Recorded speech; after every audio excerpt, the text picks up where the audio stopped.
আয়োজিত তারুণ্যের উৎসব 2025, যেটা মূল আয়োজনে যুব ক্রীড়া মন্ত্রণালয়, আমার ডিপার্টমেন্ট, আমি যুব ক্রীড়া মন্ত্রণালয়ের অধীনে যুব দপ্তরে চাকরি করি। সেখানে প্রতিবদ্ধ এই দিবসের প্রতিবদ্ধ ছিল এসো দেশ বদলায় পৃথিবী বদলায়। এই প্রতিবদ্ধ নিয়ে আমাদের এই কার্যক্রম শুরু হয়েছে। আজকের অনুষ্ঠানে সভাপতিত্ব করছেন জনাব মোহাম্মদ নূর হোসেন, অধ্যক্ষ Sheikh Russel technical school and কলেজের, এবং আরও উপস্থিত আছেন আমাদের শ্রদ্ধেয় শিক্ষক মণ্ডলী, উপস্থিত আছেন আমাদের সমন্বয়ক আসলামউদ্দিন খান এবং স্বেচ্ছাসেবী প্রতিষ্ঠানের একজন কর্ণধার রিপন হোসেন, এবং আছো তোমরা যারা আমরা একটু আগেই বলেছি তোমরা তরুণ, তাই নয় কি? তো এই তরুণদের কি উদ্দেশ্যে সরকার এই তারুণ্যের উৎসব 2025 ঘোষণা করল? এর কোনো উদ্দেশ্য অবশ্যই আছে। সেই উদ্দেশ্য নিয়ে কিন্তু আমরা আজকে এই কর্মশালায় এখানে উপস্থিত হয়েছি। সেগুলো কিছু মেসেজ তোমাদের মধ্যে দিব, কারণ আমরা বয়স হয়ে গেছি, দেখতেই পাচ্ছ আমাদের 60-এর কাছাকাছি বয়স, এনাদেরও কাছাকাছি অনেকেই হয়ে গেছে। আমরা কি তরুণ? আমরা তরুণ না, কিন্তু যারা তরুণ আমরা কিন্তু তরুণদের নিয়ে কাজ করি। যুব ক্রীড়া মন্ত্রণালয় তরুণদের বেকারত্ব মুক্ত করার জন্য যে কাজগুলো আছে সেগুলো করি। তোমরা হয়তো কেউ জানো না, জানো কি? ম্যাক্সিমামই জানো না আমরা কি কাজ করি। এরকম অনেক প্রতিষ্ঠান আছে আজকে যেখানে দাঁড়িয়ে কথা বলছি, এটাও কিন্তু বেকারত্ব দূর করার জন্য বিশেষ বিশেষ কিছু ট্রেন নিয়ে তোমাদের লেখাপড়া শেখাচ্ছে, তাই না? এটা তোমরা যাতে ভবিষ্যতে এখান থেকে প্রযুক্তি উদ্ভাবন করতে পারো। তো যাই হোক, আমাদের এই কার্যক্রম শুরু হয়েছে 30শে ডিসেম্বর একটা র্যালির মাধ্যমে সারা বাংলাদেশ ব্যাপী একই সময়। এই তোমরা যদি কথা বলো তাহলে আমরা বলি, যদি তোমরা কথা বলো শান্ত না হও তাহলে থাক, আমরা এখানে শেষ করে দিই। দরকার আছে তোমাদের শোনা? এটা আমার জীবনে প্রয়োজন হবে না, তোমাদের জীবনেই প্রয়োজন হবে। আমরা কি কেন করছি এগুলো একটু শোনো, একটু ধৈর্য শোনো। বাস্তবায়ন তোমাদের হাতে। এখন সে 30শে ডিসেম্বর থেকে অদ্যবধি পর্যন্ত আমরা ইউনিয়ন থেকে শুরু করে প্রত্যেকটা ইউনিয়ন, পৌরসভা, সমস্ত জায়গায় শেষ করেছি। তারপরে আমরা একটা মেলা, যুব মেলা করেছি, উদ্যোক্তা মেলা যেটা বলে, তোমরা হয়তো গেছো কিনা যায় না, উপজেলা পরিষদের মধ্যে। তারপরে মশক নিধন, পরিষ্কার পরিচ্ছন্নতা অভিযান পৌরসভার পিছনে করেছি। তোমরাও সেখানে কেউ অংশগ্রহণ হয়তো করো নাই, আমরা সেখানে করেছি। 2 জন সমন্বয়ক আছে, ওরাও আমাদের সাথে ছিল, সবসময় থাকে, ওদের বাদ দিয়ে আমরা কোনো কিছু করি না। আজকে আয়োজক প্রতিষ্ঠান ওনাদের হয়তো মেসেজটা দেয়নি, আমার মনে হয় অনেকে পাইছে না, পায়নি, কিন্তু ওদেরকে সবসময় দেয়, হয়তো পলাশ সাহেবের একটু জানে না, ওরা অজানা ভুল হয়েছে। তো যাই হোক, এটা ওরা ক্ষমা, আমি থেকে সেই পক্ষ থেকে ক্ষমা চাচ্ছি, কারণ সব জায়গায় আমরা ওদেরকে রাখি। কারণ হলো আমাদের একটা কমিটি আছে তারুণ্যের উৎসবে, সেই কমিটির ওরা 2 জনই সদস্য, যে সদস্য হিসাবে সব জায়গায় ওরা কথা বলবে, এটাই। আর ওদের মুখের কথাগুলোই দাম বেশি। দেখো কি সুন্দর বক্তব্য তোমাদের মাঝে দিচ্ছে, তাই না? তা আমরা যুব মন্ত্রণালয় যে কি কাজগুলো করি সেটাই আমি তোমাদের ধরি বা বলি। আমাদের এখানে বাংলাদেশের যে বেকারত্বের অভিশাপ, তোমরা দেখছো যে 18 কোটি জনগণের মধ্যে 1/3 হলো বেকার যুবক, বেকার, তারা কিন্তু চাকরি পায় না। তার মধ্যে পরিসংখ্যান ব্যুরোর একটা হিসাব এবছরে আমাদের দিয়েছে 1,87,00,000 শুধু পোস্ট গ্রাজুয়েট ডিগ্রি, যারা MA pass, MSc pass, MCom pass, তারা বেকার হয়ে বসে আছে। শুধু মোবাইল থেকে তারা কি করে, সারাদিন রাত মোবাইল পেয়ে আর চাকরির জন্য আবেদন করে, চাকরি পাওয়া যায় না।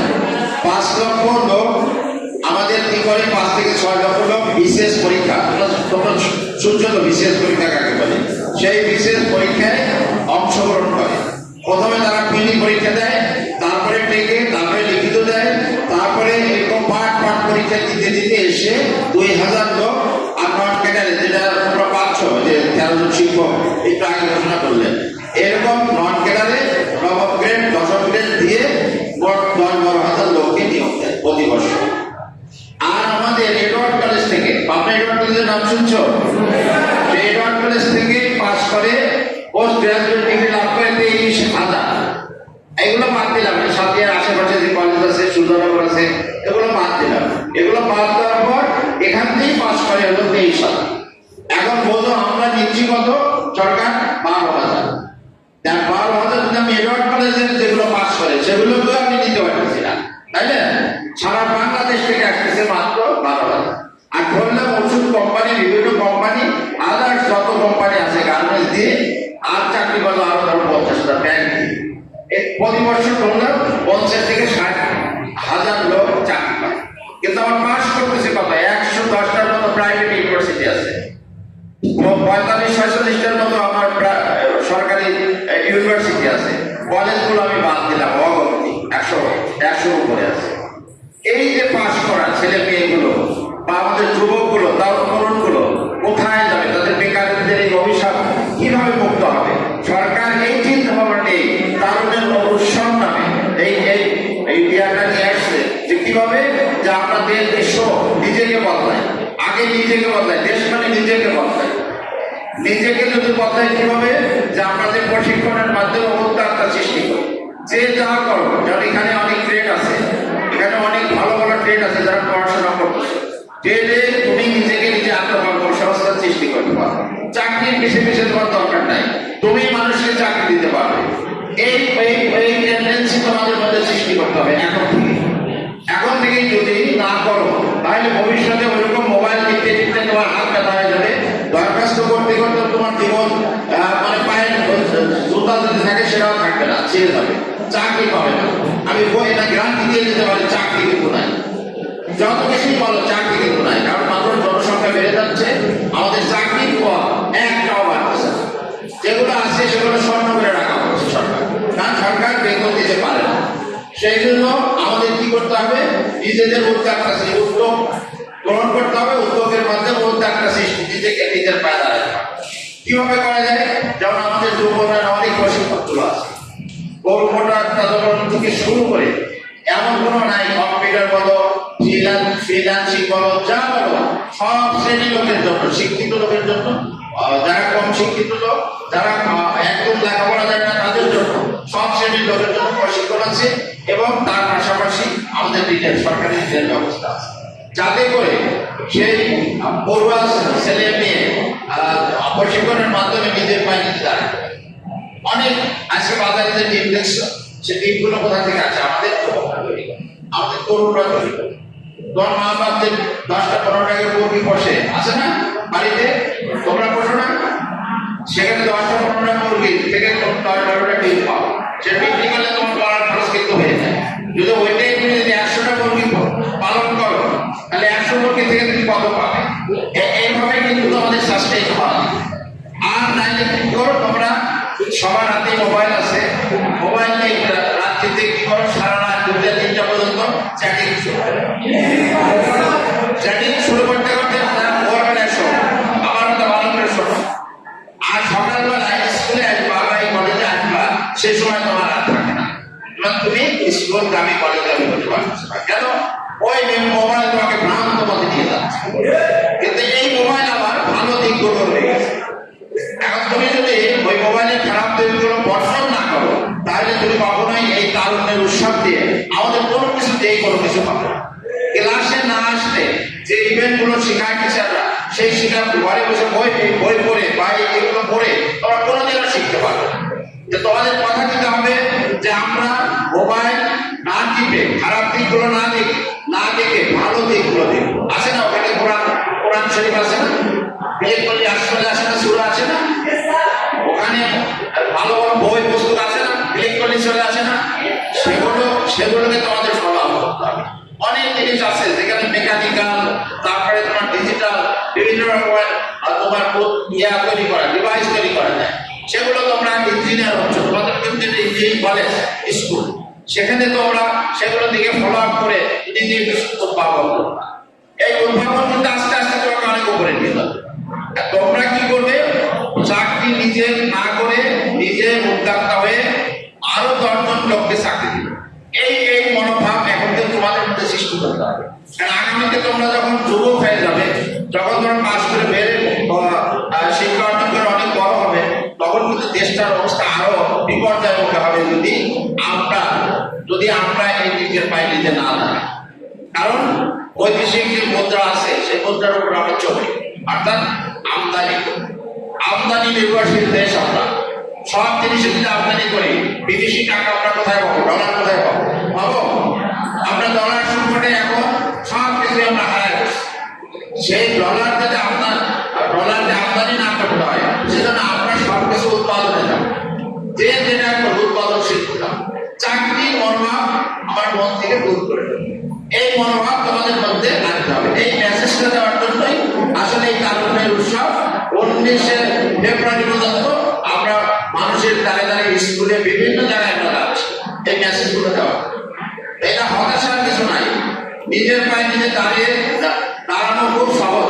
আপনি 30 বছর যুবকরা চাকরি করছে, যারা বিগ খামারি, যারা গরু কলাদার খাবার গাড়ি পালন, এই সাথে 2.5 বছর হয়ে গেল, সবই আমাদের যুবকদের সৃষ্টি।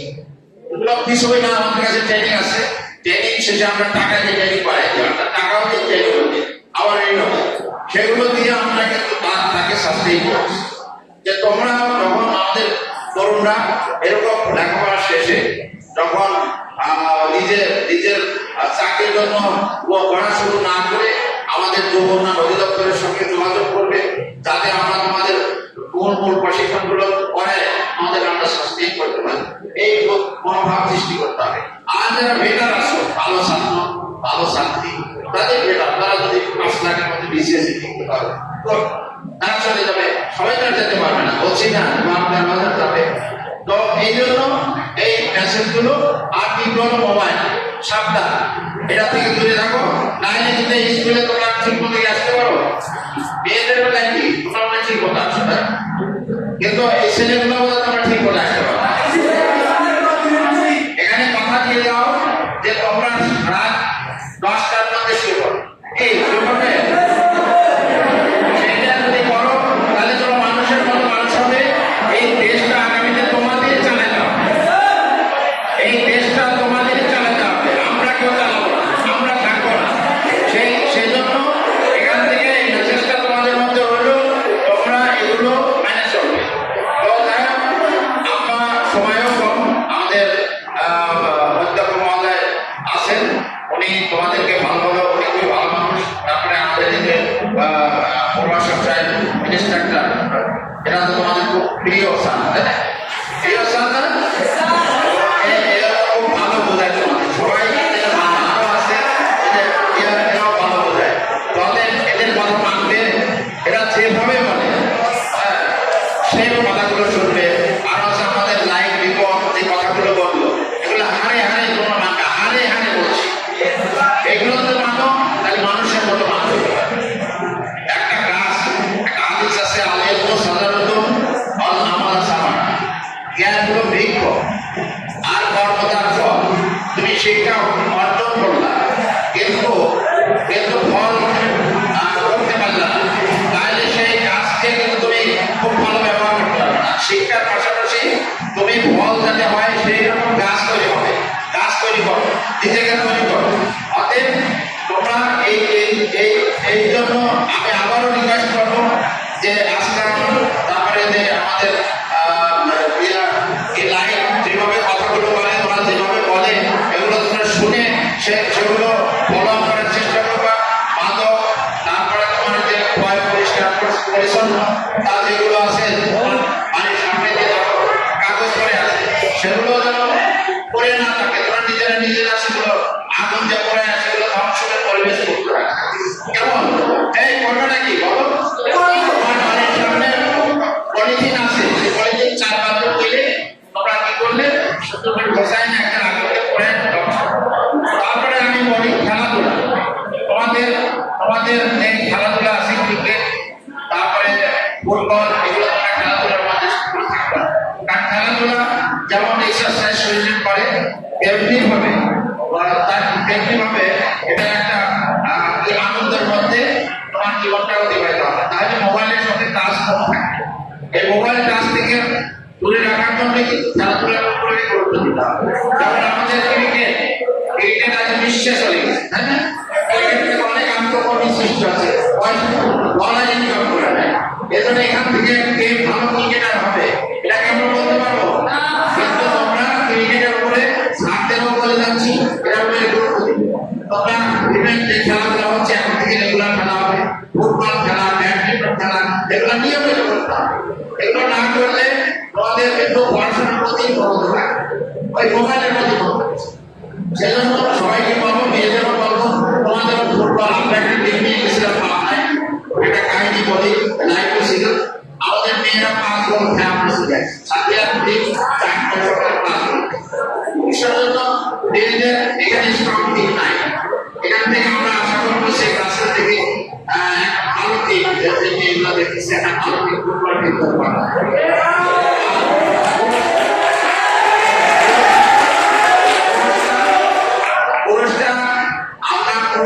খেলা খুব ভালো, সেটাতে সাংবাদিকের সঙ্গে আমরা প্রায় এটা আমাদের ভালো খেলছে, ছিল শেষে 1 মিনিট আগে আমরা একটা ট্রফি শেষ পর্যন্ত বিদায় করেছি। যাই হোক, ওটা আমরা করেছি স্ট্রং ছিল, কিন্তু মেয়েটার ব্যাপারে আমরা চাই যে প্রত্যেক জায়গা থেকে ওকে স্কুল কলেজগুলো যদি খেলাধুলা করে দেয় তাহলে সেখানে